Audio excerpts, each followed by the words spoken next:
What's up, everyone? Kind of bored, so I figured now that I finally have a good idea of how oil ratios work and what oil is best, I figured I'd make a video for you guys. For all the new ones out there, I mean, I really can't say that because I'm still new. I just recently understood how oil and jetting and all that works. But I'll just make a simple guide of what oil to use for your bike, and then I'll explain why that oil is better, or why that oil would be more suited for your bike. To start off, when I first got my bike, I ran a 40-to-1 mixture, which is 40 parts of gas to 1 part of oil, for anyone that's wondering. So the higher the number before the colon would be a richer or more gas setup. So 50-to-1 would have more gas than a 32-to-1 mixture. And to explain jetting a little bit, think of it as a taffy manufacturer, and they're producing 1-inch taffy, and they have product going through a 1-inch hole to make their 1-inch taffy. But if that factory gets a little hotter and the taffy starts to melt and gets thinner, then you've got way too much taffy going through that 1-inch hole.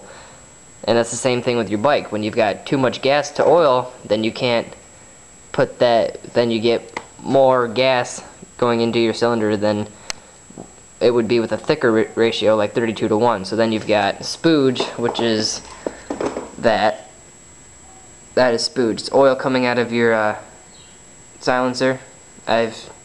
Normally I don't get this much, but I kind of like smeared it around with my fingers to show you guys on my FMF turbine core. Oh, that reminds me. I'm getting a used Pro Circuit R304 silencer, so hopefully she'll get a little bit more low end and be louder, because I like loud bikes. So yeah, then you'll have more spooge coming out of your pipe, and that is performance wise, and it's also cosmetic. It doesn't look good, and you bog a little bit more.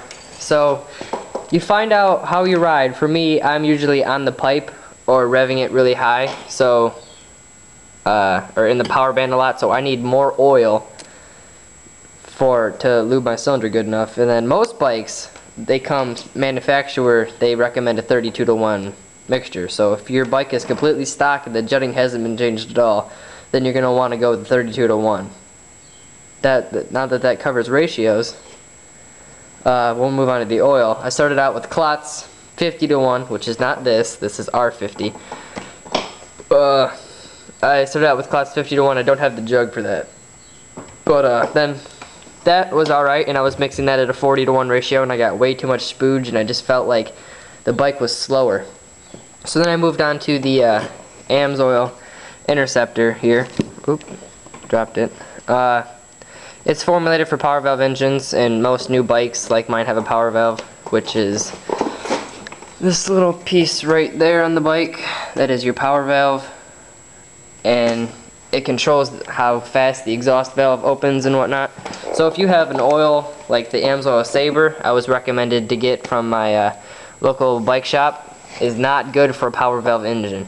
As you can see, I've been running that, and I've got more spooge coming out of my pipe, and then I've got, if you can see under there a little bit, I've got oil actually coming out of my power valve because it's so gummy that it just doesn't know, the power valve doesn't know what to do with that thick of an oil. So don't use this. It smells great. That's all I have to say about it. It's the only good thing I can think about the AMSOIL Sabre. It smells good. But the Interceptor works great. It's a real crisp oil. I'm just worried that it's not got enough protection. I mean, it says it does, but when I really start to rev it, I actually hear kind of like a, I don't know how to explain it, but like the bike just doesn't sound happy as when I used to use Klotz. I could rev it and it would just take it. Now with this, it used to rev and then it just doesn't want to get into the power band as easy. So this is a good oil. This is a bad oil. Don't use this. And then I'm moving my next gas tank, 5-gallon gas tank, is going to be this Klotz R50. It's formulated for the power valve motors. I'm gonna mix it at 50-to-1, or not 50-to-1, 32-to-1. and then I'll let you know how that works. I like the smell of clots. It smells like jet fuel. I love it, but it also has good protection, and it allows me to see if the oil is in suspension or not, or if it's separated easier. Unlike this, which is a yellow color, and this is blue, but this is red. So it allows me to see if it's in the suspension a lot, or if it is or not.